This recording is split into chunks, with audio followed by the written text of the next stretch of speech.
د ملي امنیت سلاکار حمید الله محب وایي جګړه باید د باعزتې سولې لپاره پای ته ورسیږي.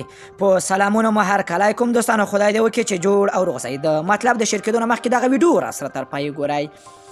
د ملي امنیت سلاکار حمید الله محب وایي چې د ښار ولایت نامني تر ډېره د زورواکو او نشه یي توکو د قاچاقبرانو له امله دی او د ولایتي اداره باید د دوی پر وړاندې جدي اقدامات وکړي. د ملي امنیت سلاکار ډاکټر حمید الله محب ورسره پلاوی د شمال ته د خپل سفر په طرز کې پرون د تخار ولایت مرکز تالوکان ته ولاړل او هلته د ولایت له ملکي او نظامي مسؤلینو سره د ولایت د امنیتي وضعیت د ارزیابۍ او بهبود په اړه امنیتي جلسه جوړه کړه. محب وویل چې د تخار نامني تر ډېره د زورواکو او نشه یي توکو د قاچاقبرانو له امله دی او ولایتي اداره د دې دوو ډلو پر ضد تحریکات زیات کړي.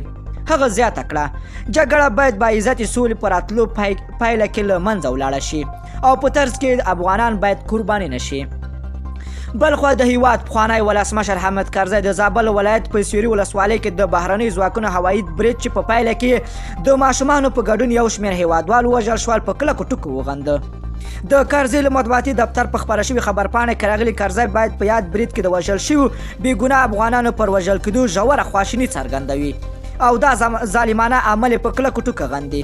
سرچینه کاکي کرزی یو ځل بیا په هیواد کې د نظامي د عملیاتو او ملکي تلفاتو د زیاتوالي له امله اندېښنه څرګندوي او له امریکا غواړي چې تاوتریخوالي ته د لمن وهلو پر ځای د خبرو او تفاهم له لارې په افغانستان کې د تلپاتې سولې او امن لپاره صادقانه او اغېزمن ګامونه اوچت کړي او د سولې پروسه دې ګړندۍ کړي. خدای دې وکړي چې همیشه د افغانستان کې دوستانو سوله او ارامي راسي. که ویډیو مو خوښه شوې نو راسره لایک او شریک کړئ. که غواړئ له تازه او دقیقو معلوماتو خبر شئ نو د لمر پریس یوټیوب چینل حتما د سره سبسکرایب کړئ.